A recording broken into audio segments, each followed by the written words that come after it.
If there's one thing you may know about 1995's Waterworld, it's that it's one of the biggest flops of all time. Right? Wrong. How about Blade Runner? A film that pushed the boundaries of science fiction. Surely that was a hit. Except it wasn't.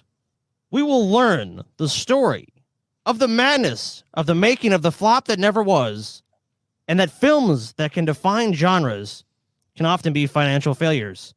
Tonight, we proudly present the madness of making Waterworld and flops everyone loves. Gets deep, fat fried.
Hey everybody, welcome to Deep Fat Fried. I am your host, TJ. With me as always are the other two guys. And, it's time to deep us some fat fries, man. Do you know our names? Right there. I mean, you can read Greganor and Bartleby. Close enough. Close. Yes. As long as I get to be Bartleby. Yeah, you're Bartleby. Scotty is Greganor. Then I'm fine with it. Scotty is okay. Yeah, I kind of broke the. I don't get that one, but whatever. Kind of broke the thing there. Scotty's Greganor. Paul, you Bartleby. That's how it go. That's how it go. That's how the fuck it go round here. Speaking of how is it going, how's that diet going, TJ? It's going just peachy keen, Paul. Glad to hear peachy it. goddamn keen. Eating lots of peaches, TJ? Millions of peaches. Peaches come in a can. They were put in canned peaches. That might be a problem, TJ. Those are put in heavy sugary syrup. They were put there by a man in a factory downtown. Sometimes they're just put in water or a light syrup too. A light syrup. Yes. A light syrup. You can buy it all three ways. You can buy it in syrup, you can buy it in light syrup, or you can buy it in water. But I recommend the heavy syrup personally because that's the good peach. That's a tasty peach. Yeah, you could do that, but there's like a big old fucking stupid pit in the middle of it, and it's all fuzzy and shit. You don't want that. You want the fucking processed canned peach, my friend. That's a good fucking peach. You know what's good about it? It's good that someone convinced you instead of just eating what's in front of you that you need to do this whole heavy processing of it. Then you can eat it. Well, I mean, if you think about it, you have to do processing yourself on a lot of this shit. If you don't have someone else process it, you got to pit that thing and all that. You don't want to do that. Eat around the pit. You don't got to pit it. Yeah, I guess you could. You eaten a fucking peach before, TJ? Yeah. Word. You just eat it. You don't pit the peach before. Well, I mean, if you want peach slices, you got to do that.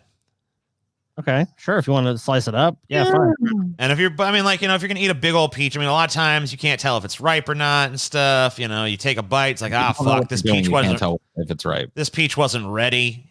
Sometimes it feels like, oh yeah, this peach feels legit. And you take a bite out, like, fuck, it's not ready. Yeah, it doesn't have heavy syrup all over it. It doesn't taste like peaches. Yeah. You know what? It's just like, it's just like it's too hard. It's too crispy. You want it a little bit softer than that. You didn't let your peach ripen enough. And you know what? That's the thing. I'm just saying, like, you didn't let it ripen enough. And you got to fucking play this guessing game. You got to be a fucking expert in this shit. You know, most foods that are processed, you ain't got to fucking play that guessing game bullshit. You know it's ready.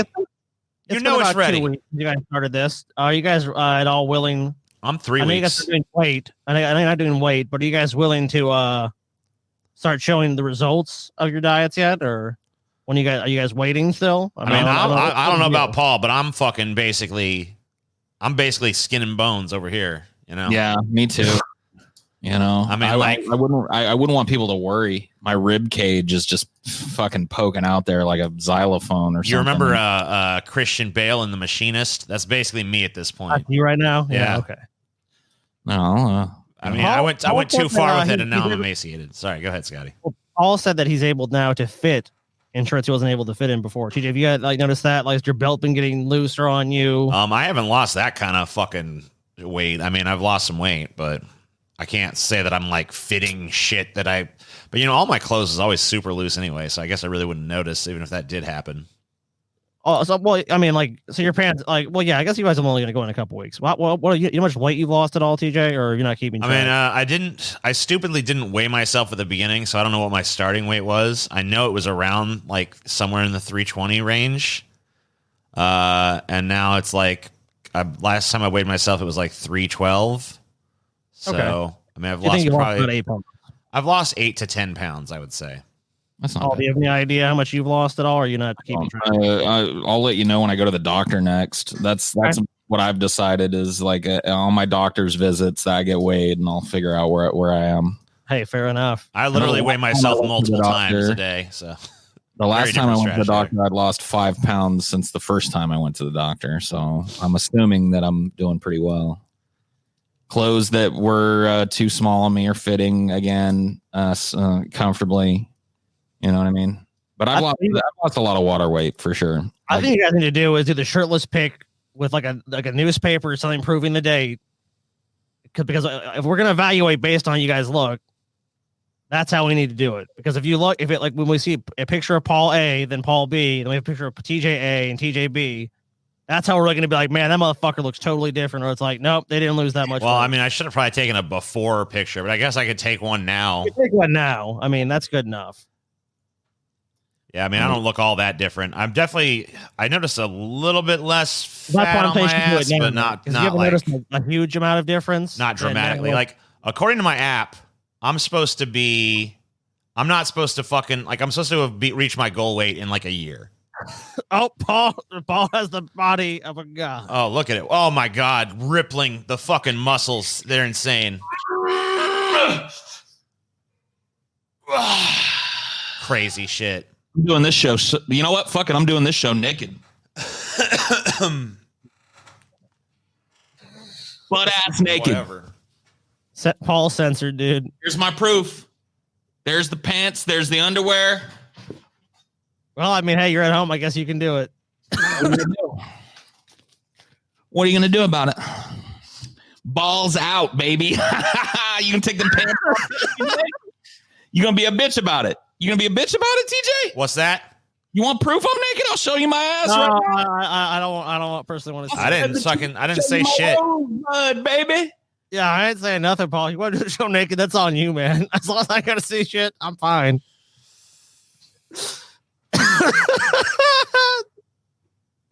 Hey, dude, this is the first for DFF, the first naked episode. Oh, man, liberating. Oh, hold on, let me get these balls out. Yeah. Ah, Scotty. I love it, dude. I gotta tell you, this is the new way I'm doing this show. I'm doing the show in the goddamn. You'll be able to check my progress. Dude, I'll tell you what. If one of you pulls research for a naked episode, then that's when I'll actually do the show naked. I think we should all just get naked every goddamn show. What podcast does that? Yeah. It probably exists, dude. Let's be honest. There's the Naked Podcast. I ain't never heard of it. Let's look it up. I'm looking it up right now. The fucking Naked Podcast. I ain't never heard of no show. Naked Podcast. Is there anything? Okay, there's some BBC one called The Naked Podcast, but I don't know if they're actually naked. They ain't naked. Oh, they actually are. Are they? Yep. Damn. Yep. Man. Damn, Paul, the BBC beat you, dude. They can't beat my BBC, though. You know what I mean? Oh, okay, I'm sure.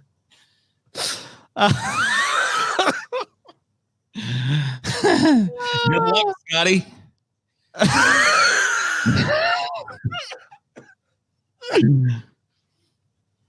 Oh, yeah. So fucking nice and liberating, man. I should have been a nudist. Really should have been. Oh, man. All right. I'm recovering. Are you guys ready to be sold on the best film of 1995? Yes. Are you ready, TJ? I am absolutely ready. There is no part of me that is not ready, Scotty. You can see there's no part of me that's unready, too. I now present to you the official Waterworld trailer, TJ. This is the first one ever come out. This was going to sell people. Let's fucking take a look at it.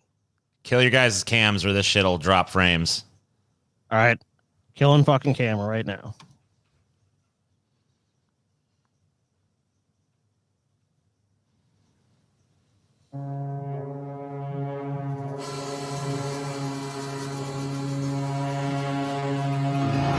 The future. The polar ice caps have melted, and the Earth lies beneath a watery grave. Those who survived have adapted to a new world. What did you see out there in your 15 lunars? Such as? An end? An end to all this water? You're asking the wrong person. You weren't there. So what's the word? We trading or not? And the human dream is the search for a mythical place called dry land. It doesn't exist! How can you be sure? Because I sailed farther than most have dreamed. I've never seen it. This place, this whole way of living, it's ending. Straight line leading directly to dry land. Dry land is not just our destination, but it is our destiny! Universal Pictures presents a world unlike any you have ever seen.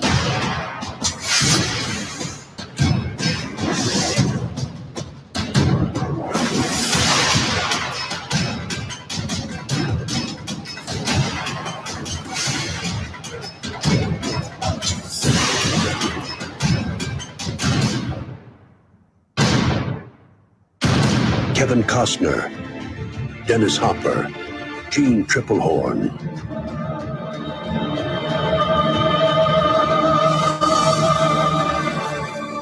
Waterworld. I'm sold. I miss the 90s trailer guy. Yeah, me too. Greatest fucking Now, movie of all time, TJ. I love how they're like, I don't remember what exactly it is. It was something like, you've never seen anything like this before. I'm like, except for like the Mad Max movies, which is clearly ripped right the fuck off. It's just basically Mad Max gets wet. All right. But you know what I missed too? Gene Triplehorn, man. Yeah, I don't even know who that is. You don't know who Gene Triplehorn was in a bunch of stuff, dude. Back in the 90s.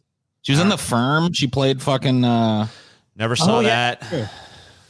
In The Firm. I never saw The Firm. So that don't mean nothing to me. You never saw The Firm, TJ? I never saw the fucking Firm, bro. If I panned to this fucking camera down, we'd see your balls. Webcam down, you'd see The Firm. Oh, I see. I don't know if we could call it that, but okay. You'd see The Firm. All right. So I pulled the trailer instead of having some. Gene Triplehorn ain't gone anywhere, by the way. She still does movies. You just don't watch them. Yeah, they're probably not movies for you. So there are movies with titles like Little Pink House and Gloria Bell. Oh, yeah. Fascinating. Mm-hmm. Truly fascinating. Sorry to interrupt. Anything else great that you need to add about Gene? Well, I just letting Paul know that if he really wants his Gene Triplehorn fix, she's still out there. So, I know I've seen Waterworld. TJ and Paul, have you guys seen this movie? I have seen Waterworld probably 3 to 4 times in my life. So yeah, Same here. I'd say I'm around that same number of watches. I have seen Waterworld multiple times. So I guess I don't hate it that much, because if I really despised it, I would definitely have not have seen it that many times. So, what are your guys' memories and impressions of the movie? I remember the media impression being that it was the most expensive movie ever made. Yeah, that was like a big selling point for it. I didn't see it in that particular piece of marketing, but I feel like it was even in the marketing that they were like, this is the most anyone's ever spent on a movie. And like when we went and saw it with Uncle Guy, Scotty, I believe. Yeah, we did. And he and at the end of it, he was like, I don't see how that's the most I didn't see it on the screen. Like, how the fuck is that the most expensive movie? Like, it's all right, but you guys will learn about that. But no, I mean, like it you know, when for a movie that at the time was the most expensive film ever made, like not much of it ended up on the screen. I mean, there's some cool action scenes and stuff, but there's nothing like, holy shit, they fucking wow. It's a spectacle of a movie. I mean, there is some spectacle, but I mean, like, it doesn't fucking come across like it's the most money that's ever spent on a fucking movie, you know, especially when you're talking about something that came out in like the same general era as like Jurassic Park and Terminator 2 and shit like that. You know, like it doesn't hold up to those films. It's not even close. No, it's not. It's not close. But I mean, I remember, you know, I really remember about it more than fucking. I remember liking it as a kid, though. You know, what I really remember about it more than fucking anything else, honestly, is just like all the crazy fucking gadgets and like weird like technology and shit that they incorporated in the movie. Like, there's just like this, a lot of the stuff that they use is just like. Like crazy, like it's almost like a fucking Rube Goldberg machine where it's like, oh, and then the lens telescopes out, and then it fucking does this thing, and it turns this crank, and then it flips this switch, and then it does this lever, and then the rope goes this way. That was really cool. That was all pretty cool. So there's a lot of cool, like crazy shit like that. And I remember Dennis Hopper being awful, but still kind of enjoyable. He put on a master class in comparison to Kevin Costner in this movie, who was Deacon. I love Kevin Costner in this movie. He's so fucking over the top. It's so flat. He's so fucking emotionless and flat in this fucking movie. He's just so. I think he was trying to be like a Snake Plissken type and do like the strong silent kind of thing, but yeah, it was kind of like Man with No Name. I kind of felt like there was that vibe going on, like he's the Mariner, he's just this figure that's there. But yeah, but to me, it comes across as sleepy. I think it's the only movie too that I can think of that opens with a scene of a dude drinking his own piss. Yeah, that was kind of memorable too. I did pull that scene. I had to pull that scene. So we're gonna watch that. Yeah, they repurposed their own. I mean, like, which makes sense, I guess, in the world they're in. But I mean, I think desalinization would probably be a more reasonable way to get water. But that's why Dune did it better. Yeah, that's true. The still suit, the pumping action of walking, pulls water into these pouches where it's stored. So, guys, this is Peter Rader. This is the writer behind Waterworld. Well, at least the first draft of it kind of came up with the concept of it. Gotcha. Why isn't he naked? I don't know. Naked. He is naked under that shirt. Oh, okay. Oh. Maybe if you look underneath that shirt, he's naked under his clothes. I mean, I don't know. Let's see. Paul's kind of like on a naked kick right now. So when Rader arrived in Hollywood in the early 1980s, George Miller's 1979 hit Mad Max, which TJ just mentioned a moment ago, and its 1981 sequel, The Road Warrior, were the low-budget, high-grossing template that every independent studio hoped to copy. And of course, that makes sense. I mean, if you have a hit like Mad Max that was made for a fucking pittance and it becomes this international sensation, it makes millions upon millions of dollars, of course, you're going to be rip-offs of the rip-off. So initially, Waterworld was supposed to be the opposite of a big budget blockbuster. Peter Rader's original Waterworld script, written in the late 1980s, was commissioned by Roger Corman, the legendary B-movie producer of classic sci-fi exploitation drive-in movies. Right. I mean, we all know who Roger Corman is. He's a fucking legend. Absolutely, yeah. But the company ultimately decided it couldn't make the film for under $3 million, so it sold the script. And here's him talking directly now. I was trying to bust into Hollywood by any means possible, and I had some buddies working for Roger Corman, Rader says, adding that he never met with the legendary B-movie producer directly, but he did sit down with his then money man, his name is Brad Crevoy. I had a meeting with Brad, and he said, "Here's the deal. If you write me a Mad Max ripoff, I will let you direct it." Rader remembers. Interestingly enough, the way he got funding for this film was like racist South Africans. Okay. Yeah, just some weird note. Like that's actually Roger Corman. They got the funding was from South Africa. So I guess there was some controversy, but the guy, that wasn't why he didn't want to do it though. So he said, so basically he offers in the movie, he's like, you can make this Mad Max ripoff. It'll be great. I thought about it and decided that it wasn't really just to rehash the genre without some kind of cool variation. I was doing some sailing at the time, and I was like, let's set it on the water. That idea sparked Rader's creative imagination, but also marked the end of his association with Corman's money guy, who immediately dismissed a water-based premise as too expensive. He's like, we ain't fucking making no movie on water. You out of your fucking mind. It makes sense. You got to imagine the costs of doing something on land are probably like tripled if you're trying to do it on water. I mean, it went from literally like, I wrote this low budget film to this is the most expensive film of all time. So, So he's like, you know what? Even though there's no money backing this, I'm just going to write a fucking script for this. I don't give a shit. It doesn't fucking matter. And he writes this. I was writer number 1 of 5. The most significant contributions came from David Towie. He had the idea of creating this mutation. Basically, they would have webbed feet and gills, which Costner does in the movie. I thought that was brilliant. It added a whole new level to the character I hadn't conceived of initially. But of course, even though it was kind of his baby initially, he finds out that Kevin Costner's like, what's this Waterworld shit? Like, for some reason, Hollywood got and Kevin Costner at the time was a really big star. So it was kind of like he just suddenly got hot on this Waterworld property. And then this guy finds out, hey, Kevin Costner's actually interested in making Waterworld. So your Waterworld thing will actually probably become a reality now this big fucking name is behind it. I go back one. But unfortunately for him, as soon as Costner agreed to actually do the movie, he was gone. I was so naive as a writer, I actually hadn't even conceived of the idea I could be replaced.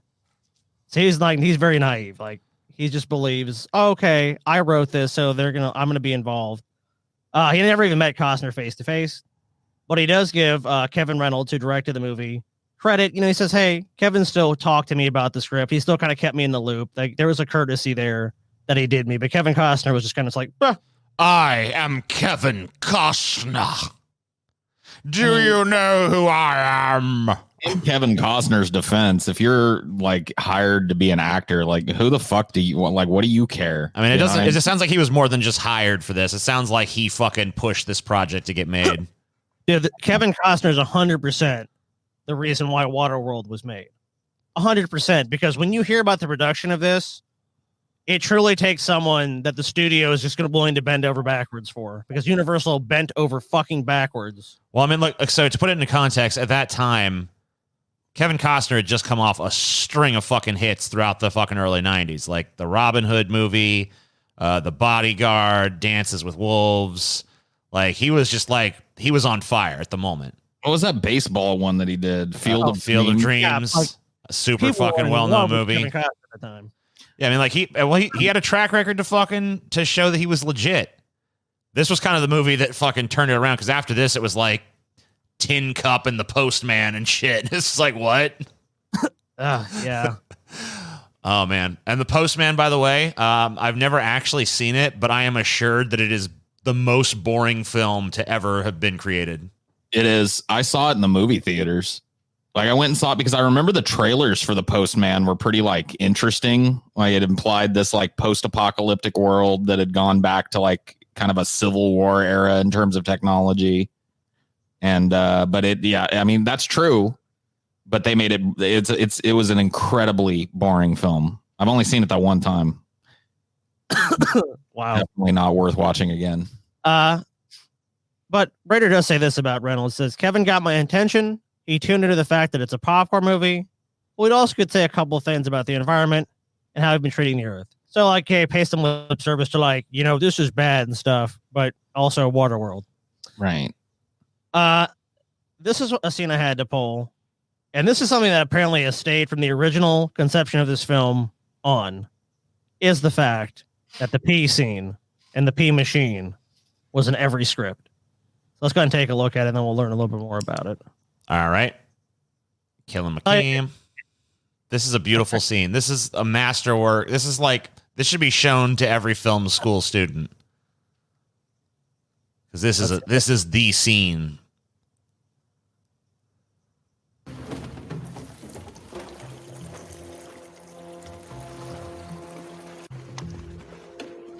All right, goes in there. You funnel it down. And this is yet another wacky machine, by the way, in the fucking movie. I think this is like the introductory wacky machine. It turns your pee into ice cold, refreshing tap water.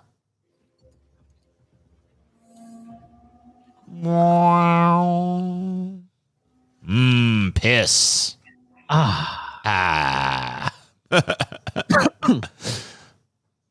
Dude, when a movie opens like that, you're in for a fucking ride. One way or the other.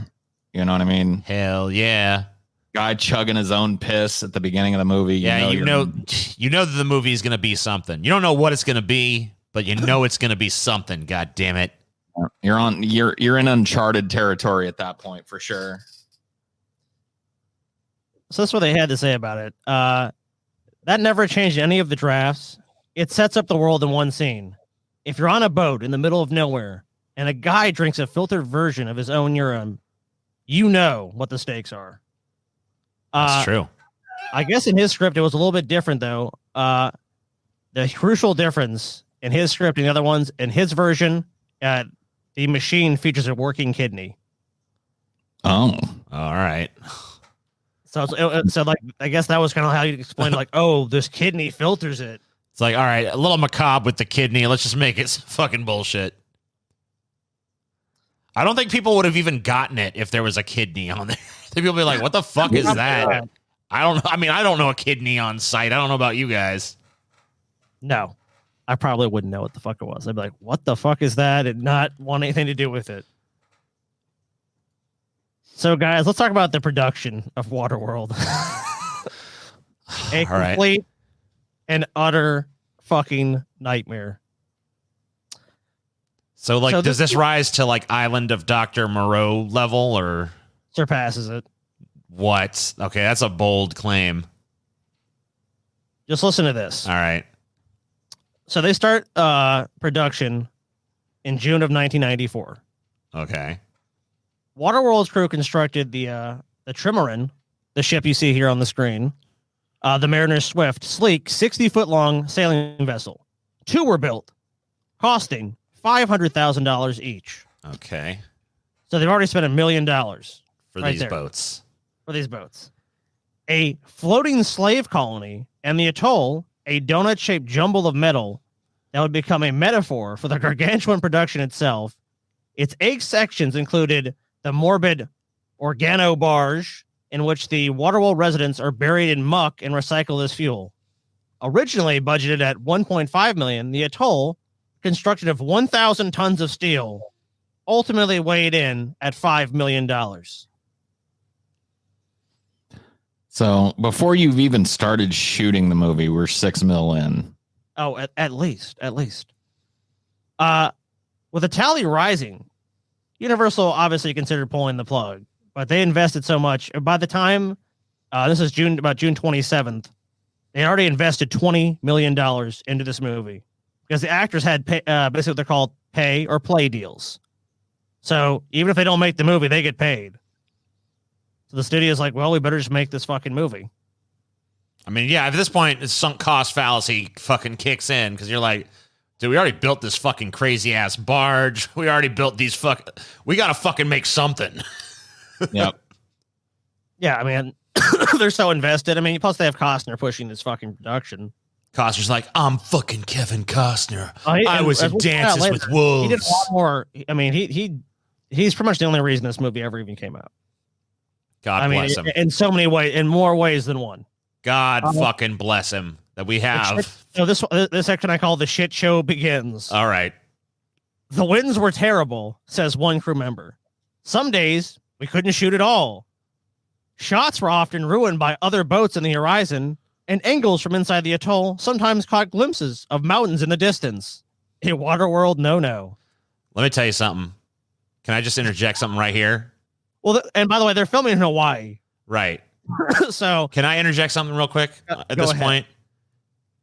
This just goes to show once again that Roger Corman is a fuck is he knew he took one look at this fucking concept in the script. He's like, nope.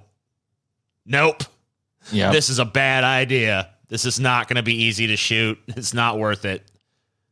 Major Hollywood studios like, I think it must sound pretty cool. Oh, just get a couple boats, build a whole fucking floating city. No big deal. Kevin Costner's like, yeah, I'll do it. I want to do it. I love it. Kevin Costner's attached. Find out that one of the biggest people in the show business even warned the director of this movie not to do that. So, also an effects crew operating in the expensive post-production crunch had to correct so many glitches by computers. So basically, like, they had to go back and fix scenes. Like, there's everything as far from a filming standpoint, the technical aspect that could go wrong where it was going wrong. And summing this up, this guy's quote is saying, what went wrong? Eventually, just about everything. Just about everything that could go. So, tons of the cast members, which was obviously this movie had an extensive cast, and a number of extras were cast in this film. And crew members, including Costner, were affected with debilitating attacks of seasickness as they shot scenes on boats, barges, and man-made islands. So a lot of people, of course, are seasick. So what happens when you get seasick? You puke your fucking guts out. Imagine if you have like 500 people on a set off like some fake atoll. There's going to be puke everywhere. Right. So the whole fucking set smells like fucking vomit, basically, because you got a bunch of people who are not used to being out on the water. Like, if you got 500 people on the set, and, you know, like, at least fucking probably 30 or 40 of them at a given time are fucking seasick, so there's just puke everywhere. Probably helped with, like, the realism of it, though. Because if a post-apocalyptic barge where bodies are, like, reconstituted into fuel and shit isn't going to smell great, you know? I'm sure the director probably was said, use it. Use it. It's just here. It stinks because it's fucking, it's the post-apocalyptic. There's dead bodies. It stinks. Use it. Use the puke smell. Look here at the atoll they built. 1,000 tons of steel. $5 million cost. I mean, this thing is fucking crazy. Except there's just one thing about this whole thing. Here's another angle of it, as you can see inside of it. Very elaborate. Uh-huh. A hurricane sunk the set. Oh, my God, dude. Whoops. If I was if I was a Hollywood executive and I got that news, I'd be like, all right, bring me a razor. I'm going to slit my fucking wrists. Pull the plug. We spent $5 million on just fucking sank. I think that this, if I'm not mistaken, is actually a picture of the Universal stunt show. I think it is, actually. It is, but it's built as basically a replica. Yeah. Yeah, which kind of begs the question, why didn't they do that for the fucking movie? Like, there was no need to actually build this fucking thing, was there? No, not at fucking all, dude. You could have easily built like one wall of it out of like whatever material for the fucking to be on the water for the outside shots, and then shot all the interior shit on a fucking like sound stage. Whatever. By the way, as an aside, the stunt show for this fucking movie, it's pretty dope. It rocked fucking ass, dude. Explosions, jet skis, bullets and rocket launchers and exploding fucking fuel canisters and columns of fire, and it was badass. Yeah, dude. It was super dope. It was fucking awesome. Dude, you get to see it. Honestly, Waterworld really found its calling as a stunt show. Like, I mean, people like everyone I heard that have talked about this, because I went and looked into it and saw reviews and watched like part of the show online. I'm like, that's a pretty awesome fucking show. And the set would like really work for it. I'm like, man, they didn't make this a movie. They should make this a fucking stunt show. And that's all it needed to be. So most of the movie was shot on the ocean off the coast of Hawaii. Additional filming took place in LA, Huntington Beach, the Santa Catalina Islands, and the Channel Islands of California. But here's the big thing here. Before the filming began, Wait a minute, hold on. Why? Like, if you got the whole thing takes place on the ocean. Why do you need different ocean parts? Like, what? I don't understand. They thought like the scope of it was like, look, this is real. Like they're like, but it's all on the ocean. Any one part of the ocean looks like any other fucking part to anybody that's not like an oceanographer or something. So what the fuck? It's also part of it, like Paul was talking about earlier, at the marketing. It's like they wanted this big spectacle. They wanted to be like the production was goes over the top. The fucking advertisements are over the top. Everything about this is over the top. You have to see this movie. This is like this really big practical effects extravaganza. Sure. Okay. Not only that, but we've heard already that weather was a constant issue. That's probably why there's so many shooting locations. They had to move to different parts where there wasn't a fucking storm. Oh yeah. Yeah, maybe. I guess that makes sense. Had to pretty much they had to finish up a lot of stuff in LA and California. Hawaii was not working. I'm assuming that the stuff in LA and California was probably done on sound stages and shit. Yes. Well, they did do some like secondary stuff on the islands and stuff, I believe. Gotcha. So here's the part where I was getting to.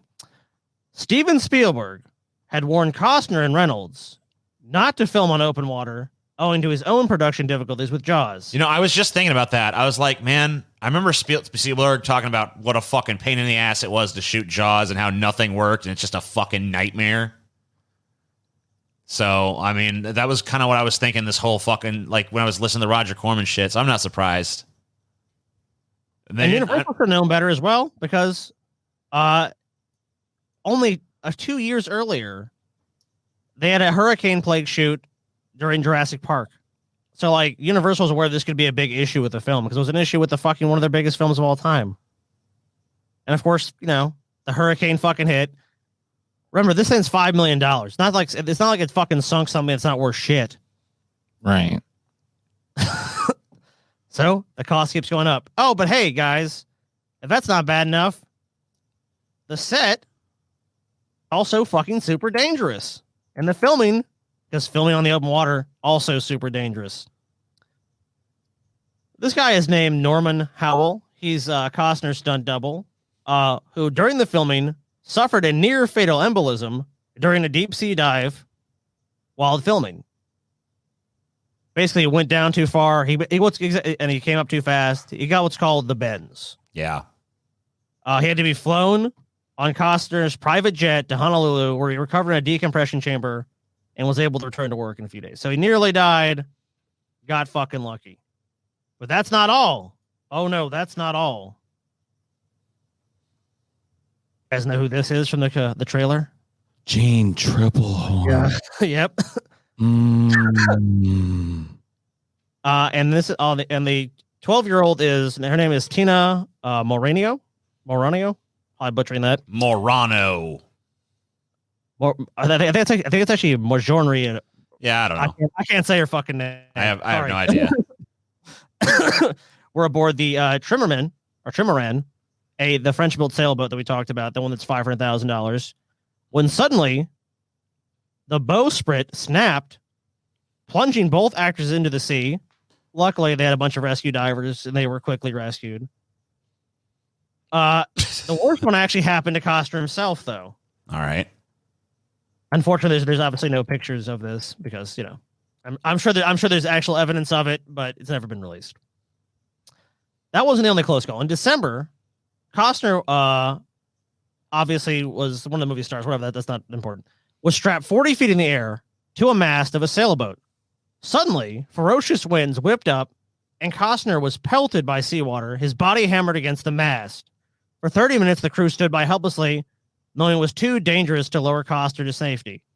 I nearly died, he told a friend later. Damn. That sucks. I mean, that sounds like a fucking punishment they would give you, like, ride the mast, boy. You know what I mean? Like, You know what? I bet when Kevin Costner tells this story, though, it's the most boring, flat, emotionless recounting that you could ever hear. I almost died. They tied me to a mast. Seawater pelted my body. They stood by helplessly for 30 minutes, knowing that it was too dangerous to bring me down. I almost died. Poor Kevin Costner, dude. Paul, you got a lot of Kevin Costner hate in your heart.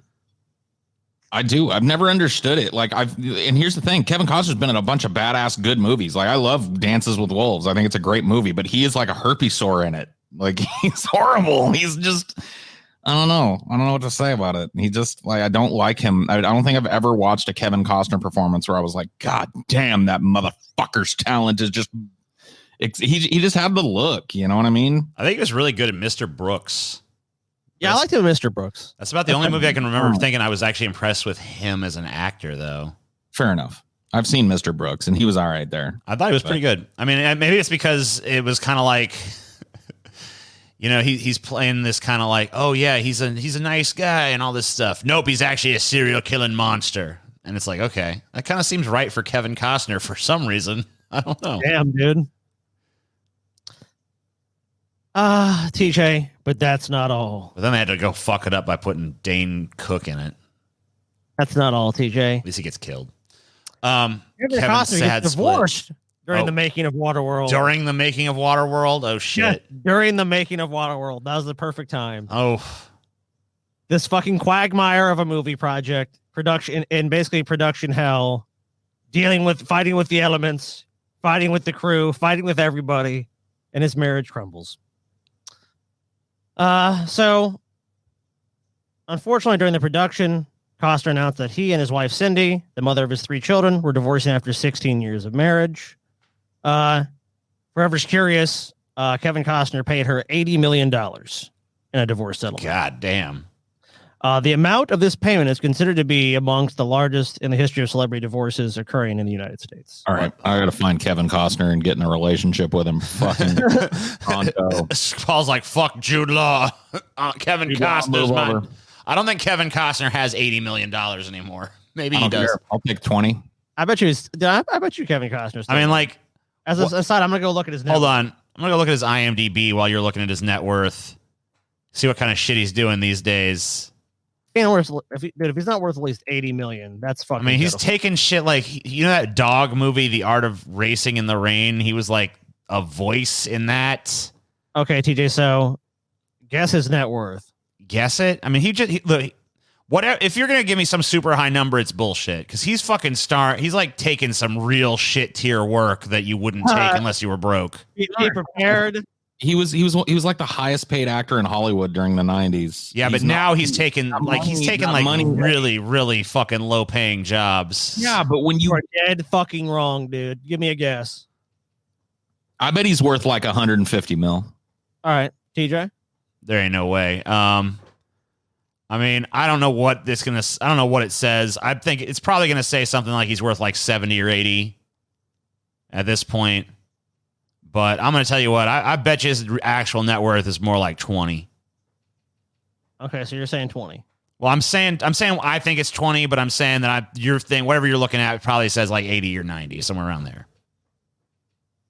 So TJ, 80, 90. Paul, you're going what? 150? He said 150. Kevin Costner is worth $250 million. No, he's not. No, he's not. Costner is worth 200. No, he's fucking not, dude. It's bullshit. It's bigger bullshit than Trump going around claiming he's a billionaire. No, dude, because TJ, he's making all those fucking residuals from these successful films all the time. Then why the fuck is he taking shit like he fucking did a voice for the Batman versus Superman Dawn of Justice cartoon? Like, why would he fucking take that shit job? He just wants to work. Maybe he's just like, nobody's arguing that Kevin Costner is still a hot Hollywood commodity. No. But his job is acting. Like, there's a lot of actors that don't have to act that show up in places where they maybe shouldn't, you know, like, all right, maybe. I don't know if it's exactly 250, but that number does not shock me. That's why I went high with 150, because this dude made a ton of fucking money. And once you have money, it grows. Like he like if he had a divorce settlement where he paid out 80 million and it didn't bust him out, that means he at least had 160 million then. Kevin Costner ain't got a penny to his fucking name. Okay, I'll tell you that right now. You're full of shit, dude. Kevin Costner, he don't got a penny to his fucking name. Go visit one of Kevin Costner's fucking palatial estates and tell him he ain't got no money.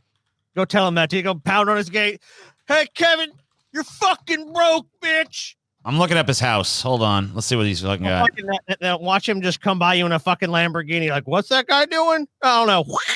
Dude, come on, dude. This guy's fucking loaded, TJ. He's fucking loaded. I don't even know why you're arguing it. I just don't buy it, man. I think he's broke as a fucking goddamn dog, man. 250 million, my ass. Whatever. Keep going. Okay. As long as you can see that you're wrong. I'm probably wrong, but I don't care. I'm maintain. He's broke. It's Hollywood broke, not actual person broke. So asked why he decided to go public during obviously a very tumultuous time. He had this to say. There's never almost a good time for these things, which I pretty much agree with. I mean, like, yeah, there's no fucking perfect time. The relationship's over. That's it. Sure. Of course, that announcement only whetted the appetite of the press, which is already hungry for details from the set, as it had been closed to journalists. Costner even banned the tabloids themselves from the set after he saw a crew member with one that carried a photo, his photo on the cover. I actually do have a favorite, like, fuck that, dude. That's nothing compared to this. One day, Dennis Hopper tried to show Costner a tabloid article featuring him, of course. Costner quietly got up and walked away. And this is what, according to him, what he said. I don't ask for a lot on the set, he says. Be quiet and don't read my tabloid headlines to me. Dennis Hopper is a goddamn troll, dude. Yeah. We heard about his coked out antics on Apocalypse Now. You know what I mean? Like, Dennis Hopper's great. Yeah. Well, he was great. He's dead now. He is great. Well, was. His death did not destroy his greatness. Well, he's no longer alive to be great, though. Says you. Oh, you have some like Elvis conspiracy theory? No. No? Well, No. right, fair enough. No, I don't. Dude, you'll love this one too. One of the reported costs of the film, though he denies this, is that Costner ordered his hair to be computer enhanced. What? Well, this is the rumor as it went.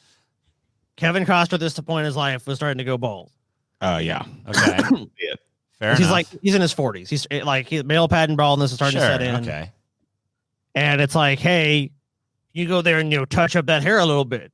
Of course, he denies it. He says, I cannot tell you for the life of me where that would come from. He says, denying the report.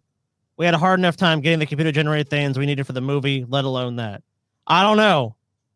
You be the judge. I'm not certain, but I'm pretty fucking sure he did it. You think he did it? What makes you think he did it? Muted. Oh shit. What makes you think he did it? Just vanity. The fact that look, this is the biggest fucking movie in the world at that time. And Kevin Costner doesn't want to do I want to look like a fucking schlub? I mean, this is like, he's still trying to hold on to it right here. Like, he's at an age. By the way, guys, when we put this episode out, can you have Taylor digitally add muscles to my arms and shit? Yeah. Me too. From when I was naked earlier, I'd like to be touched up a little as well. Want some CGI done to you? Yeah, Taylor getting some After Effects and add some fucking muscle definition and shit in there. Get rid of this flabby part. I cut that out. Get some Schwarzenegger shit going on for me. You know what I mean? Oh no, gentlemen, but the bullshit doesn't end there. You might have thought, oh, the production was. Dude, hold on. I'm sorry. Can we? People almost died. Oh, well, go ahead, TJ. I just want to say once again how much I appreciate Dennis Hopper walking up to fucking Kevin Costner with a tabloid says here you fucking divorced your wife. What's going on with that? 80 mil. Woo-hoo-hoo. Damn. Pretty awesome. Dennis Hopper is the greatest human being to ever live. Well, he'll definitely get beat back at some point. He was a fucking. Dennis Hopper was a god among men, and I feel like this role kind of redeems his terrible King Koopa shit from the Mario Brothers movie, which should have been delightfully over the top but sucked. I mean, he's the best thing about that movie, though. I mean, maybe, but it was still awful. But in this, he's still awful, but he's fun awful. So, props to Dennis Hopper. Oh, dude, I do not like any of that of the shit of this movie at Dennis Hopper's feet. Not a bit. Dennis Hopper and David Carradine are the two greatest actors of all time. Just gonna. All right, go ahead. Even editing this movie, TJ, would prove to be a fucking nightmare. So, meanwhile, whatever detente the two Kevins had reached during the filming, because they kind of came together because Costner was going through a divorce, and Kevin Reynolds, the director, kind of empathized, like, "Hey, man, I know it's hard. This production is a bit of a nightmare." So they kind of leaned on each other a little bit during the production. But as soon as we came to editing the film, no, all bets were off. So Costner says he fought with the studio to give Reynolds a 10-week edit schedule rather than a shortened 5-week schedule the studio wanted. Wait, hold on. Why would the studio even want a shortened editing schedule on this fucking movie? Like, you've already spent so much money on it. Why would you fucking want to skimp They'd on already the final product? They'd already put out a release date, so they were okay. So that deadline, the studio's like, no, it's got to be done. It's got to be done. It's got to be done. The next day, the executives came back to me and said, Reynolds waived it. I said, fine, I don't give a shit. 5 weeks later, Reynolds turned in a 2-hour and 40-minute cut that he intended to trim to 2 hours and 15 minutes as his contract required. After the studio saw the, quote, tough choices in editing that we had to make, they also called for reshoots in Hawaii. So they looked at the movie and they're like, ugh. So wait, the studio at first is like, get it done in 5 weeks. They take a look at it and like, oh, okay. All right, never mind. We need reshoots. Back to the drawing board on this one, guys. God damn, more money. Oh yeah, dude. That's why there's so many filming locations and stuff that was done in LA and in Southern California, was because simply that they had to extensively reshoot a lot of scenes in the film. This film was, of course, like most huge budget movies, you had to do extensive reshoots like this, like this. Like when you factor in all of these costs at this point, I think we're somewhere in the neighborhood of about $175 million. Amen. That's pretty fucking crazy, dude. Yeah. And we're going to get that a little bit more, but just to drop that into your guys' brains at this point, the studio is in this about 175 mil, but it's actually, as we're about to find out in a little bit, Universal pulled one of the most brilliant fucking financial scams I've ever heard. Costner predicted that the cuts Reynolds would choose would leave the film with nothing but wall-to-wall action. So Costner's already looking at this cut and going, this cut's not going to work, which the movie couldn't sustain. It's not good enough to be wall-to-wall action. He also worried that Reynolds' Reynolds' plan for the reshoots would jeopardize the film's summer release. So Costner was like, we need to get this movie out. Reynolds like, no, we need to go back out and shoot some scenes again. But that was not to be. Costner's biggest concern was the Mariner, says Reynolds. My biggest concern was the story. I wanted a coherent tale from beginning to end, says screenwriter Toei. At the end of the day, there should be one director on a movie, one clear voice. When you have a star as talented and as powerful as Kevin Costner, it leads to pushing and pulling. Sometimes that can hurt a film. And you can definitely see that in this movie. It's Kevin Costner and this director basically just going head to head. Like, definitely a lot of analogs here with the doomed shoot of the island of Dr. Moreau here. I mean, just so and it's personalities fucking clashing with the director, shifts in fucking main production people, constant moving of the set, hurricanes hitting things. I gotta say, at this point, I think Kevin Costner's in the right, wanting it to actually be a coherent fucking movie. If in case you guys are wondering, for inflation, $175 million in 1995 dollars would be basically $300 million, like a little shy, like $296 million. Yep. So Reynolds took the studio's suggestions, Universal suggestions, and promised to accommodate the studio on the condition that he could also prepare his own version for the Directors Guild of America screening, a standard part of the post-production process. The producers agreed, but that Costner, but there was kind of a caveat. Costner and Chuck Gordon wanted, quote, a day or so with the film in the editing room to work on it. A week later, they were still cutting, says Reynolds. And when the producers told him that he was no longer there was no longer time for him to preview the movie for basically the Directors Guild of America, I finally said, I'm not going to work like this. That's when I left. So what happened is he gets scammed into like, they just want to look at the film for a day or two. And then Kevin Costner takes over and is like, I'm going to edit this movie now. The director has essentially been kicked out of the process. But, at the same time, one of the details that really didn't come up is that Costner at one point had to put up $20 million to keep the production going. The cost overruns were so dramatic that it was like he had to come out personally $20 million to bankroll. So Universal said, okay, we'll keep funding the rest of the film, but you have to come out of pocket $20 million. So like this to him is like his fucking baby at this point. He's like, this film is coming out. I got to make this fucking money back. So he's super motivated. He looked at the cut that Reynolds did and is like, no, they're going to cut it. I'm going to take over. This is basically my movie now, which I mean, yet again, unless you're someone like Kevin Costner, it's not going to work. The studio is going to fucking say, hey, look, we paid for this fucking movie. We financed this movie. We're taking the movie back from you. They just let him do it. Let Kevin do what he's got to do. Why didn't they just get like a wax figurine of Kevin Costner? Nobody would have been able to tell the difference. You know what I mean? Yeah. Well, I remember at the time they thought that he was like, I mean, I guess they were right for a little bit, that he was like box office gold. Just get Madame Tussauds or whatever to whip up a Costner wax guy and they'll just put him in there. Less bitching. Wax guy's not going to try and edit the film. You know what I mean? Yeah. I'm going to ask you to clean up his hairline. You know what I mean? He doesn't care. So on May 9th, 1995, the lights went down on a test screening of the producer's rough cut in Sacramento, California. The test audience had been invited to a new action movie with a major Hollywood star. At 7:25 p.m., they were told it was Waterworld. This is a quote from the newspaper article I found.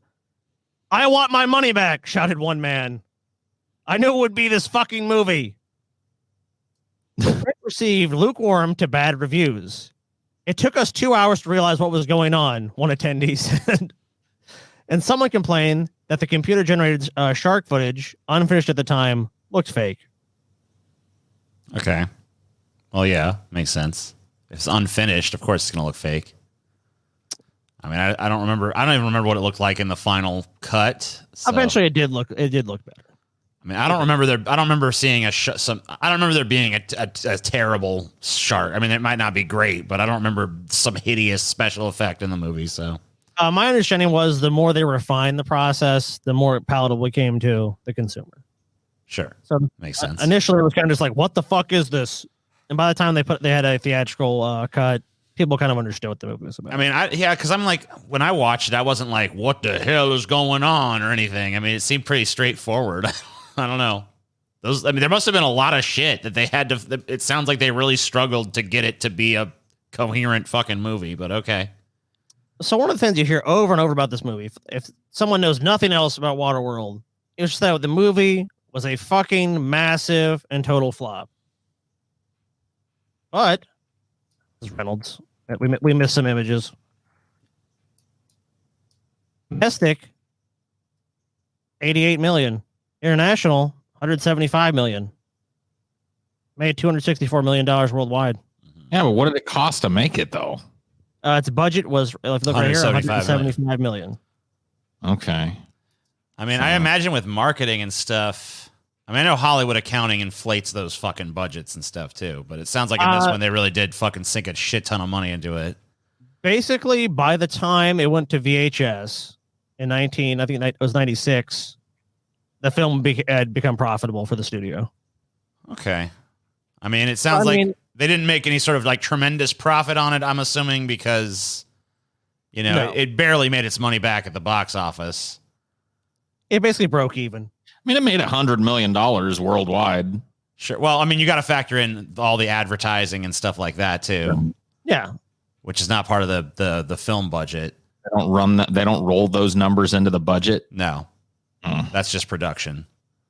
So, it probably about broke even in theaters, which means it probably didn't start turning a profit till its VHS sales. But I'd imagine those were probably pretty considerable. So So yeah, I'm sure they made their money back and then some. But I mean, it seems like they just barely did. I mean, they're lucky they did. They're lucky they recouped those losses because I mean, like, with all the shit that went wrong for them, if it panned out a little differently, it'd be even more disastrous story. And if that had happened, we probably would never have seen The Postman. So that's true. They would have been like, if they'd lost money on this, they'd be like, "Fuck Kevin Costner, he's never fucking starting anything again." Well, think about this too. They have that attraction, a number of their properties and theme parks. That's true. They still show this movie on TV. Yeah. They still. It was recently on I think Prime or Netflix for streaming. So they're still that this film actually still does make Universal a little bit of money. I mean, that's the thing is like once you've made the movie, like you never have to put in the production cost of a movie again. You only have to do that once, and then the movie you can sell in perpetuity. Like most films, even if they don't make money in their theatrical runs, are eventually going to turn some kind of profit, unless they're just like massive, horrible, unbelievably fucking, bad flops that are just, like Cutthroat Island, and no one's ever going to fucking watch that. You know what I mean? I mean, it's definitely a way for them to recoup some of the costs, but I can guarantee you they would rather not have to rely on VHS sales and, DVDs and all this 10, stuff. Yeah. 20 years later. They want to make that, they were hoping that this motherfucker would be like a $500-600 million worldwide showing. Oh, absolutely. Yeah. Oh, I mean, that's always the goal, but I think it just bears mentioning and just realizing that when people say this movie was a total flop, there's much greater flops. It doesn't even make the top 100. I mean, it doesn't even look like it was a flop. Looks like it about broke even, maybe made a little bit of a profit in theaters, like a smidgen. And well, the reason people believe that is because they always hear, "Oh, it was one of the most expensive films ever made," which Right. I think right now it's currently number 2. The most expensive ever made, I think, is Pirates of the Caribbean on Stranger Tides. How? I thought it was Avatar. I thought Avatar was the most expensive. Well, I think Avatar, if you factor in factors that they don't count. Oh, okay. Whatever. But I think if you go with I think the Disney figure I think I saw was like $360 million for that film, but it made $1 billion, so they still didn't lose money on that film either. Stranger Tides, that one sucked. I just don't even. Okay. It was really bad, but it still made $1 billion. So I don't really understand. I just don't understand how the budget got that out of control for that. What I saw, but whatever. Okay. That's another time and place. This is also rarely talked about, but at the time that Waterworld was in production and running, of course, heavily over budget. By the way, the original budget. Yeah, what was the original budget for this thing? It was about $100 million. So they almost went double the budget. Well, I'm thinking about if it was $100 million, if they had brought the film in for $100 million, which if they'd just done on land, they easily could have done. And the screenwriter was just trying to write a low budget Mad Max ripoff. Yes. Well, it was just his crazy idea about it being set on the water. That was that really was when he planted that fucking seed and Kevin Costner and Kevin Reynolds' brain, like, this must be done on the water. One of the very few things that from his script carried over, but it's like these two guys got convinced, like, it needs to be on the water. That's how it's going to be different. Not just realizing, look, the magic of Hollywood can make that water fucking shit happen anyways. You don't actually need to do it on the water. People don't need to see behind the curtain. Making the whole set, yeah, it's impressive, but it just fucking destroyed the fucking budget of this. And if Kevin Costner could have delivered this movie at $100 million and it made this amount of money, everyone would be happy. It would have been considered a hit. Oh, yeah. I mean, absolutely. But this is actually something that's not really known about this as well. Universal was in the process of being sold. Parent company, MCA Incorporated, was bought by the Seagram Company just after Waterworld's production had wrapped up. Well, it bought about 80% of Universal, but it essentially controlled Universal. However, Seagram was canning with the deal. Under the terms of it, MCA's previous owners, the Matsushita, which is basically Panasonic now, agreed to hold on to $1 billion of Universal's then debts. This isn't uncommon when one company buys another, but Seagram ensured that the production cost of Waterworld were mainly footed by Matsushita. So basically, this other company foot the bill for Waterworld. In fact, Seagram and thus Universal was only liable for spending that took place on the movie after June 5th, 1995, when the deal went through. That then was the post-production expenses of the film. It's estimated that Universal emerging under its new secret parent, ended up paying just $12 million for Waterworld. Awesome. So just because they were being bought and the way the deal was structured, their lawyer structured in a way where it's like, even though, yeah, this budget was paid, it doesn't even matter. They only end up fucking being liable for $12 million of the debt. So Universal personally made a fucking killing on this movie. So when it's called the flop, it's kind of laughable because it actually is not at all. Like, because of the business maneuverings of this company, this is actually a hugely successful film. No wonder they were like, yeah, let's make a stunt show about it. Why didn't we get Waterworld 2, man? You know what's great about Waterworld that, actually?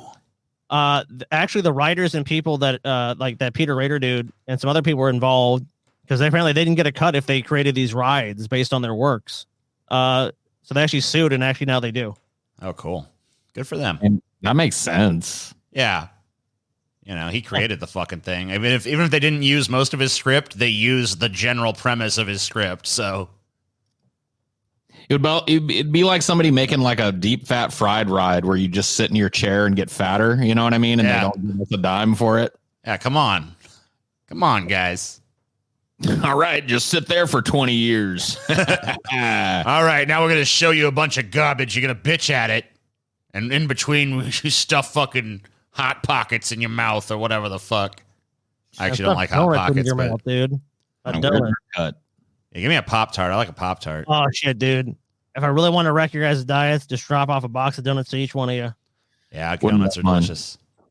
Sweets ain't the way to my heart, man. Like, I like sweets, don't get me wrong, but I could turn my nose up at a sweet. You want to fuck up my diet, drop off something fucking cheesy and salty, like pizza. I don't know, Paul. I'm pretty sure if there was the most amazing looking donut just was sat on a plate and it was 3:00 in the morning and you just taken a massive rip of something. I don't know. Maybe you'd be like, you know what? Fuck that. But maybe you'd be like, under normal circumstances, yeah, I'm gonna eat that donut. But when I'm trying to lose weight and shit, I'm hardcore. I don't fuck around, dude. I don't cheat. I don't eat shit I'm not supposed to eat. I'll turn my nose up at them donuts. It'd be harder for me to resist a big old fucking pepperoni and jalapeno pizza right now. You put that in front of me, I'd have a real... Don't give too many ideas, dude. Don't give many ideas. Pepperoni, jalapeno. And now it's time to move on to flops you love. Flops you love. Blade Runner. See, this one I did know.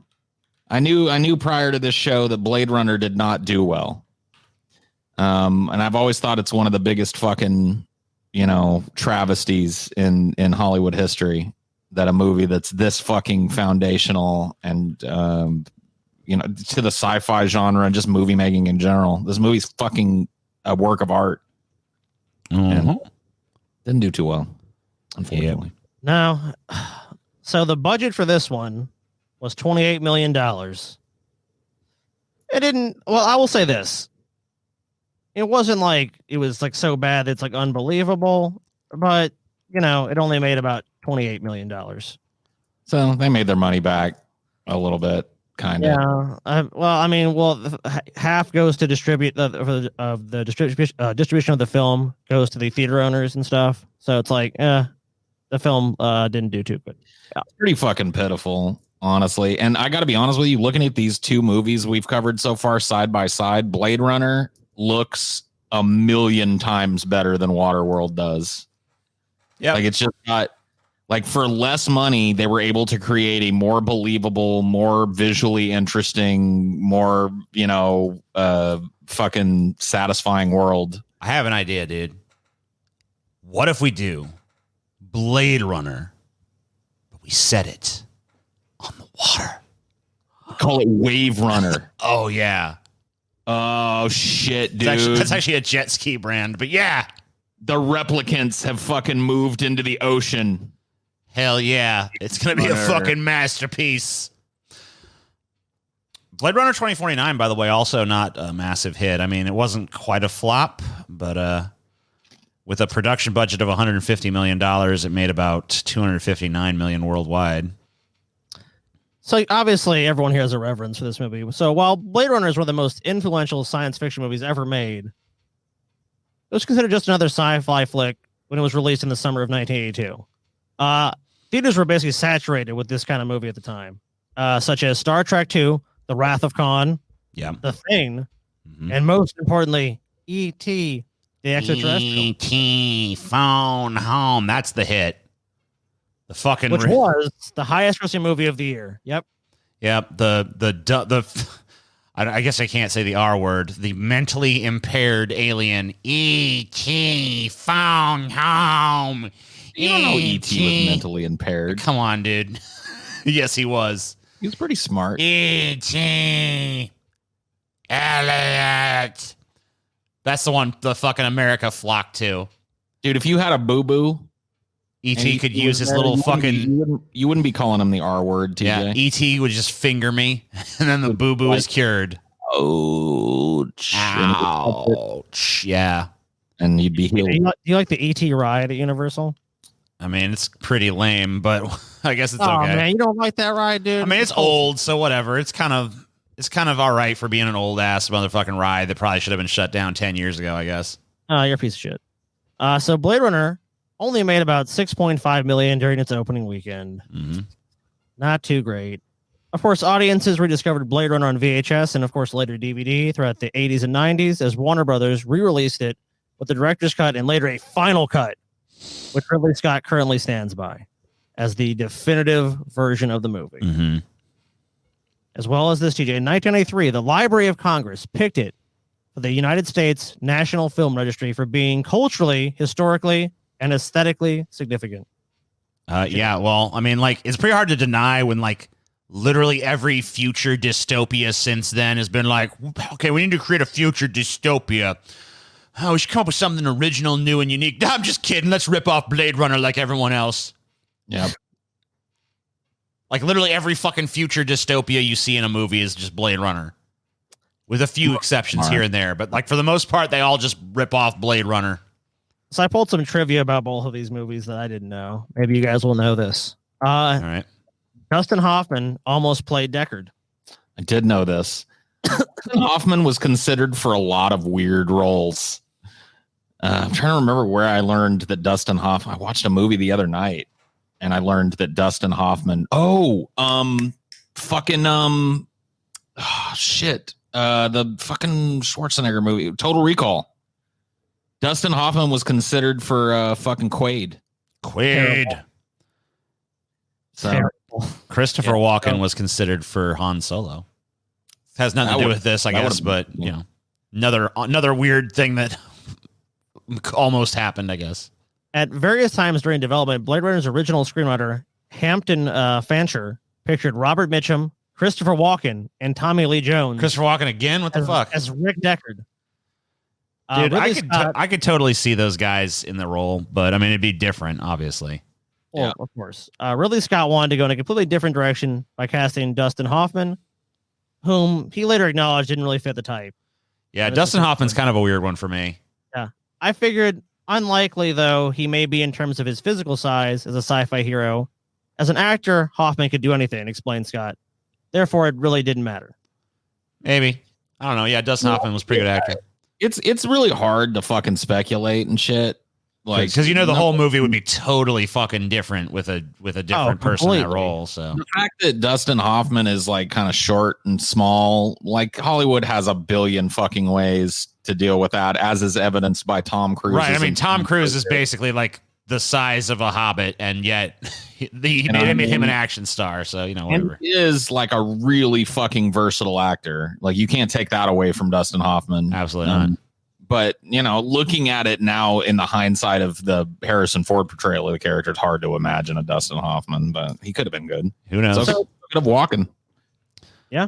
Well, I think really with the production, the next time I read, it's going to kind of give an idea of how the character was really, they wanted to be tailored to the performer. So Hoffman, Scott, Fancher, producer Michael Dealey, and the production executive Catherine Haber worked on the film for months, workshopping Deckard's character and shifting the script into a more socially conscious, Scott's words, direction until Hoffman abruptly dropped out in October of 1980. Frankly, Scott later said, I think it may have been something as simple as money. So just like Dustin Hoffman wasn't making any money on this project, Because Blade Runner took a while for that film to get made. So it wasn't like it just happened overnight. So he was just probably like, another project, I can make money. Well, that's the thing, is like he's committed to this fucking movie, and he's Dustin Hoffman at the height of his career. You know what I mean? He's getting offers left, right, and center, and he probably just got tired of workshopping this movie and was like, you know what, dude, I've got 3 offers on the table. I could take 2 of those and make money now. You know? You guys, as nerds, probably know about this one. Test audiences hated it so much that an infamous voiceover was added to the film. Yeah, I hate test audiences.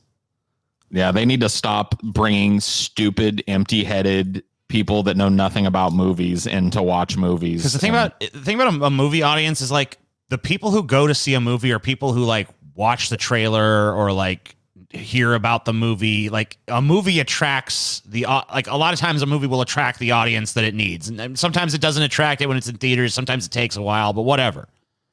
A movie attracts the audience that gets it. Eventually, if it's worthy of an audience, yeah, if it's worthy of an audience at all. But like a test audience is basically just a random smattering of like schlubs off the street that get to like, like that's not the person who would ever buy a ticket to this fucking thing anyway. Who cares what that idiot thinks? I don't understand. I'm confused by the plot. It's like, fuck you. And now we got to have this dumbass fucking voiceover narration to like handhold us through the fucking movie because of this shit. I'm going to play a little bit of it. So just so people at home can get an idea. So this is some of the voiceover that Harrison Ford because it was did. never intended to be in there. Right. Go ahead. Oh, it's pretty quiet. The Blade Runner unit. The problem is the video is not. Yeah, you gotta crank the video up. Crash of Japanese, Spanish, German, what have you. I didn't really need a translator. I knew the lingo every good cop. I didn't really need a translator. I knew the lingo every good cop. Yeah. So the world is now a mishmash of Chinese and Spanish and whatever. And you can see that visually, but I guess you're too stupid to understand that's happened. So I'm going to explain it like your children. Yeah. So I'm guessing too that the addition of the voiceover probably didn't help with that dumb fucking audience. Like it probably didn't do much for it. That audience wasn't like all of a sudden like, you know what? I love this now. Yeah, it always felt so unnecessary, and I didn't even know this until I knew this one maybe a few years ago, but yeah, it always seemed kind of like you don't really need it. Just think of like Luke Skywalker standing and staring at the fucking triple suns on fucking Tatooine and going, I was just a farm boy. Little did I know I had an adventure ahead of me. You know what I mean? It's just like, shut the fuck up. Get here.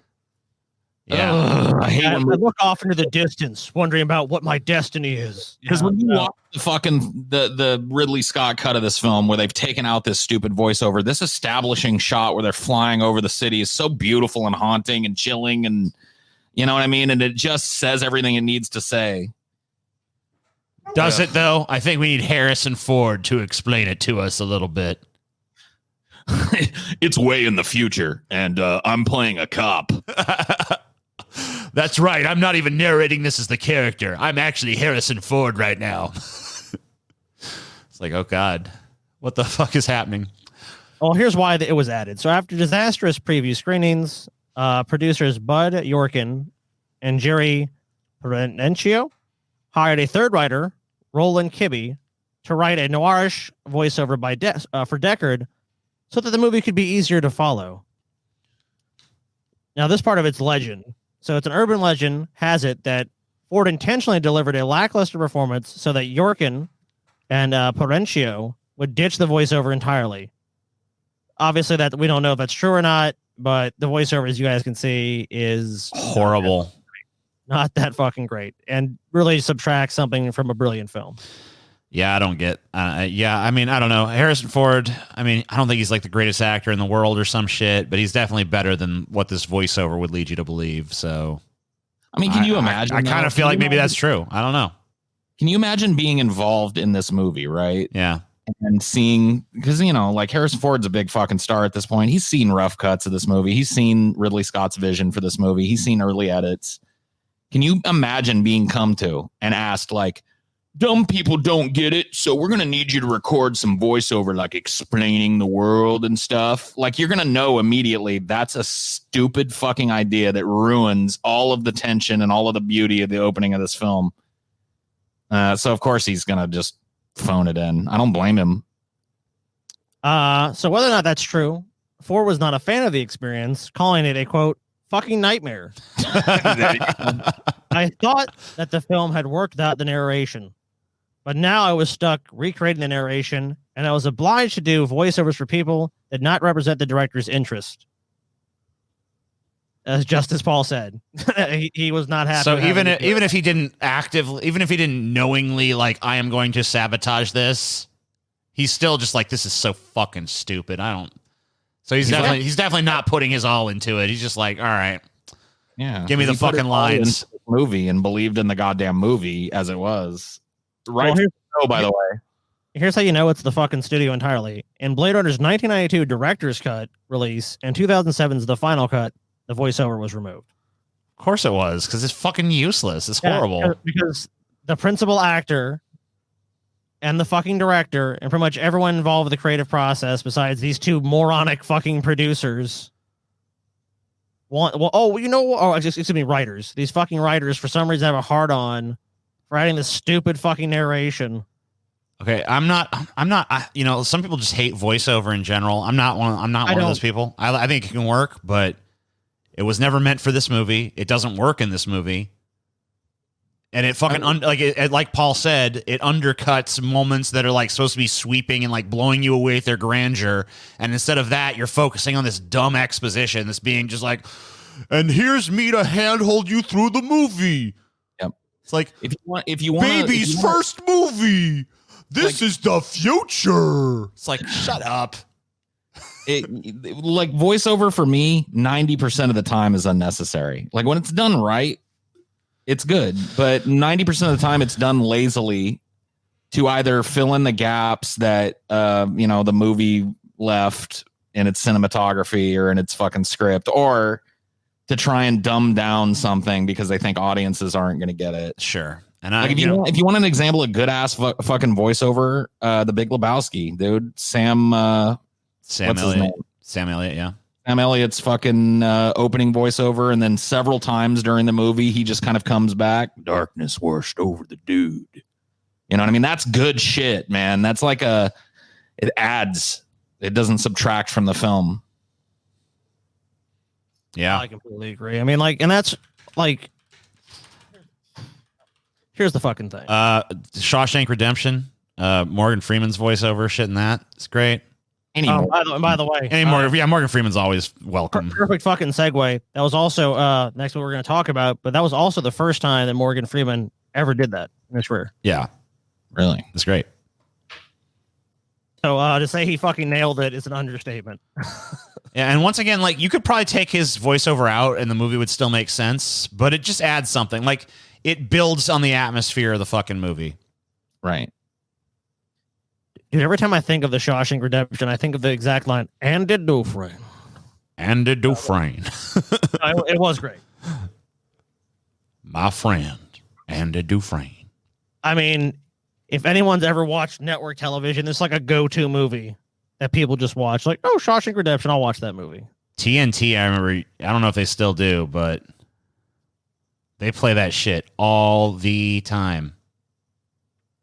Well, it's like just a beloved fucking film, dude. It just has just that quality of being a movie that pretty much everyone just likes. Why is this image cut so badly? R can hold you prisoner. Yeah, you know what? I didn't realize that. That's terrible. R can hold you prison. R. Was he abducted by pirates? Is that the fucking premise?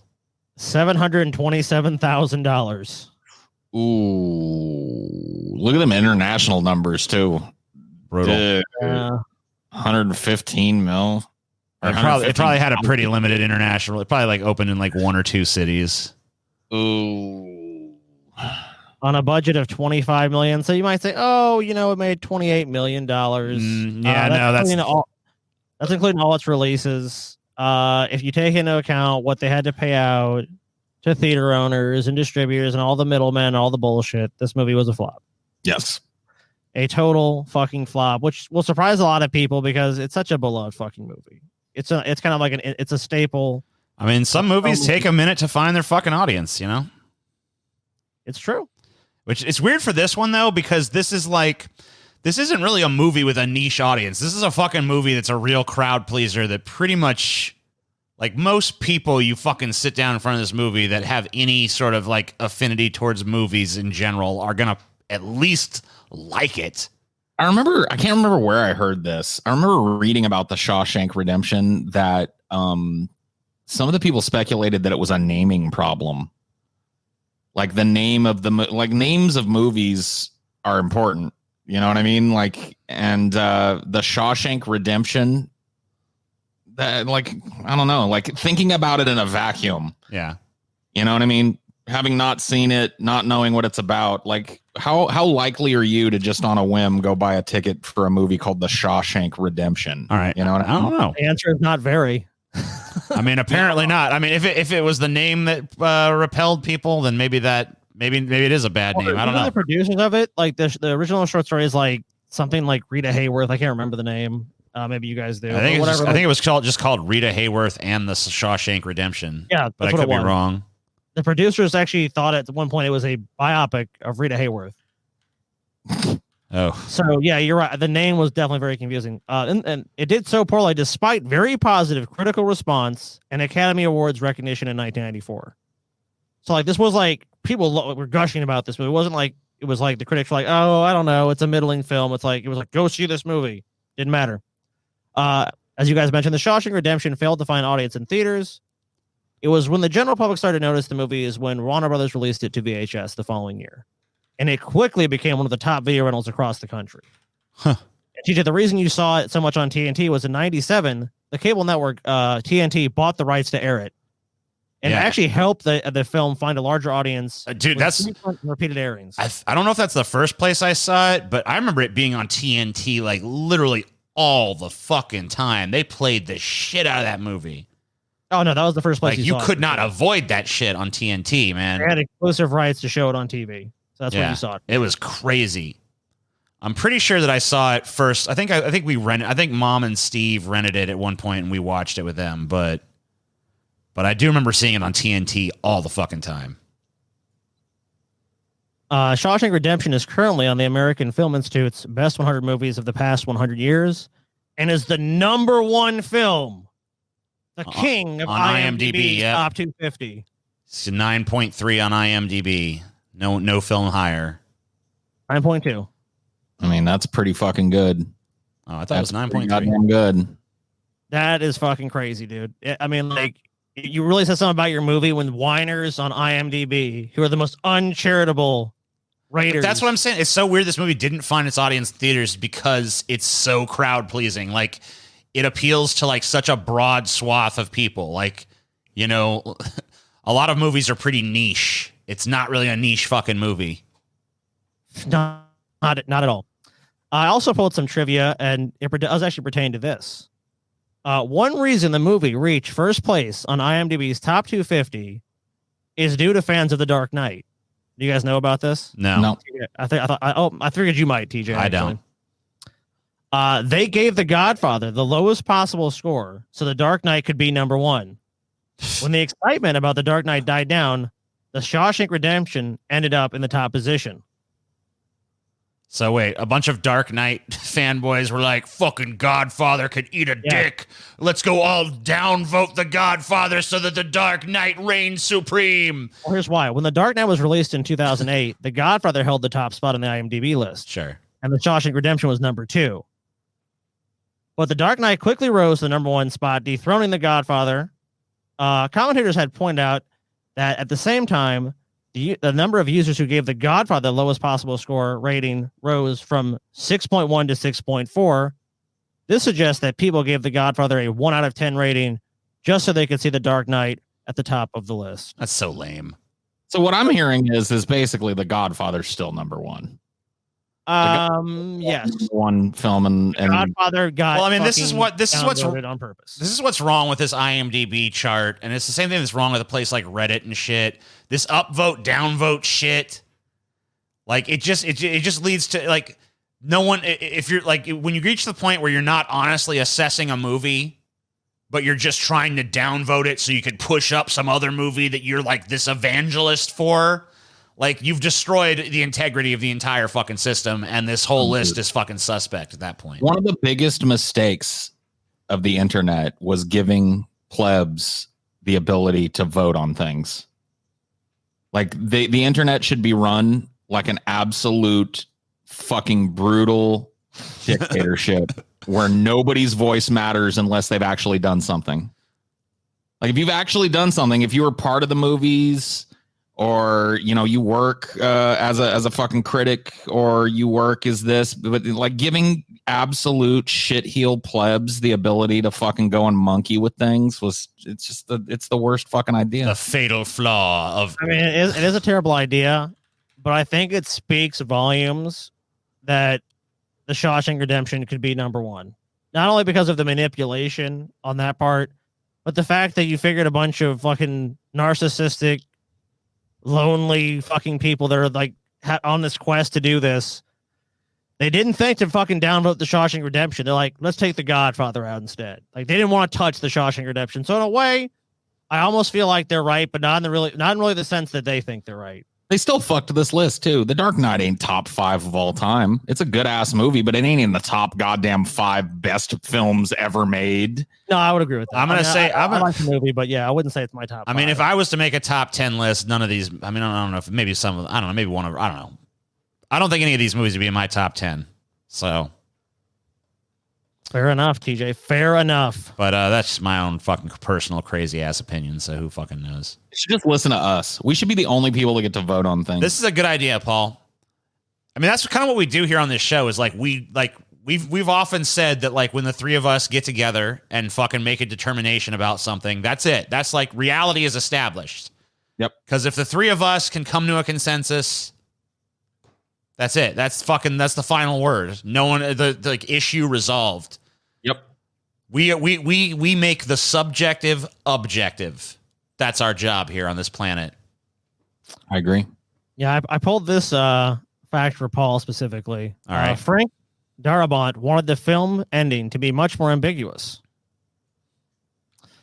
So originally, Frank Darabont, the director, wanted to end the Shawshank Redemption on a more ambiguous and open-ended note. His plan was for the final shot to be Red leaving the bus station to go to the field where Andy buried his money, and Red's invitation to do you guys remember it? What, like the place that Andy dreamed of going? Oh, that was somewhere in Mexico, right? What's that? It was in Mexico, wasn't it? Yeah, but do you remember the name of it? No. It's like Zahawataneo, something like that. Yes. Yeah, Zawa. Yeah, I can't remember it. It's a weird word. However, Castle Rock executives insisted that Darabont end the movie with the two characters reunited, which they felt would be more satisfying for audiences. You know, I gotta say, in this instance, I think I side with the studio. I don't think this movie needed some ambiguous, like, what happened next ending. I think this movie, I like the happy ending. I like the director compromised by going the other reunion. guy, Red. Okay, yeah, we hug each other at the end. So his compromise was Beautiful. He shot the reunion from a very wide angle, and it kind of just goes like, okay. Yeah, they kind of shot the reunion like it almost might be like a dream that's in his head. So I think there is a little bit of ambiguity still there. But I like the happier ending. So I'm going to side with the studio. I disagree. Yeah, of course you do. I knew Paul was like, nope. I disagree. I mean, it's one of the I think it should have weaknesses- ended with Andy Dufresne getting fucking shot trying to escape Shawshank. And then I think the warden should have come and jerked off on his dead fucking corpse. Because that's how it really would go down. When he leaves Red's fucking sphere of influence, Andy Dufresne should never be seen or heard from again. Like, that's just it, dude. Like, this is ham-fisted. Like, it's not the worst ending I've ever seen, but it's a perfect example of a movie not. And, you know, you see the producers monkeying with it. I would love to have seen that ending. I love the ending where when Andy Dufresne walks out of fucking Red's perception, we as the audience get to decide whether he makes it to Jacques Plotla or whatever the fuck. You know what I mean? We don't need to see it. We certainly don't need to see fucking Red show up and give him a big hug. It's just like, oh, I like seeing it. I want to see it, and I agree with the studio. You know what's weird about Frank Darabont is that I'm on his IMDb page right now, and he really doesn't like the last fucking movie he really directed was The Mist, and which I like that movie. Which, by the way, is another example of a movie where he had a fucking very clear-cut vision for the end that absolutely makes the movie memorable. Oh yeah, well his vision, he actually ended it better than the Stephen King movie because he got rid of ambiguity because the Stephen King the short story ends with them just driving into the mist to an uncertain fate. Right. Frank Darabont actually showed he actually wanted it less ambiguous and showed what did happen, and it's a brutal fucking ending. But since then, the only thing he's directed is he directed an episode of The Walking Dead in 2010. And he directed a few episodes of some show called Mob City back in 2013. I believe he was instrumental in that The Walking Dead coming on the air. Was he? I believe if I have that Maybe he's right. doing more producer type stuff now. I don't know. He doesn't really seem like he's directing very much. Also, a crazy story behind the making of this is that Rob Reiner really wanted to make this movie. He offered Frank Darabont $2.5 million for the basically for the screenplay. I am so glad Rob Reiner didn't make this movie. And Castle Rock would produce another movie of his choosing. And he's like, no, I have to direct the movie. So he took a lot less money. I think it was only paid, a lot less is, relative. Obviously, he was still paid $750,000 plus their share of the profits, which I'm sure now has made him vastly wealthy. But at the time, not so much of the greatest bet, you would say. But dude, I'm so happy fucking Rob Reiner didn't direct this. No, me too. I'm so fucking happy. He wanted, I think he wanted it to be Harrison Ford and Tom Cruise in the roles. Garbage. I don't know. Could have been done. Nope. Nope. I hate Rob Reiner. I hate him as a director. I guess I like him okay as an actor, but I don't like him as a director fucking at all. Director? You hate Rob Reiner as a fucking director. Yep. Hate him. Rob Reiner didn't Rob Reiner actually make your least favorite Pirates of the Caribbean movie? The one we're talking about, Stranger Tides. Wait, Rob Reiner didn't have nothing to do with that, did he? I think he did. No, he didn't. Rob Reiner directed it. No, Rob Reiner didn't direct nothing like that. Are you sure? I'm 100% sure he didn't direct no fucking Pirates of the Caribbean. Rob movie. Reiner's directorial lineup. Spinal Tap. This is Spinal Tap. This is Spinal Tap. This is his first big movie. Stand By Me, The Princess Bride, When Harry Met Sally, Misery, A Few Good Men, North. And then pretty much from North on, it gets bad. Yeah. I admit that fucking pretty much from like Spinal Tap through A Few Good Men, he was pretty good. Yeah. But pretty much everything since then has been fucking garbage to me. At least the ones I've seen. Oh, dude, I was thinking of this dude, Rob Marshall. That's who I was thinking. Yeah, no, fuck that. Dude, like The Bucket List, that's a terrible goddamn movie. Oh, The Bucket List? Yeah, he directed that shit. He directed, he just directs a bunch of this like heartwarming fucking schlock shit. It's just awful. You're right. If Rob Reiner would have made it too sentimental and sappy. It would have been way sappy if fucking Rob Reiner done it. All the fucking cool shit that like makes the movie kind of gritty and shit. Like the movie obviously has a hopeful message and shit, but it's because he went through fucking horrible stuff like getting raped in prison and shit that fucking stuff works. And Rob Reiner would have totally glossed over that kind of shit and made it some fucking we're in prison now kind of shit. Rob Reiner made Misery. I don't know. Yeah, he made that. The Rob Reiner who made Misery was dead by the time Shawshank Redemption happened. You know what the when was Shawshank? When was it? Yeah, what year was Shawshank? Which Rob Reiner are we talking about? I guess that's a good point. I think Shawshank came out in 94. 94? What did he direct? So in 94 is the year he directed North. So we dodged a bullet. Maybe so. Because that's exactly when he went to shit. I don't know. I just don't. I don't buy that the director that made Misery would have necessarily flinched away from prison rape. But whatever, You've got your views, and I've got. Who knows? Who knows what would have happened? Well, watch the buck. He's also the director of The Bucket List. So, and a bunch of other. Hey, LBJ. Oh my God.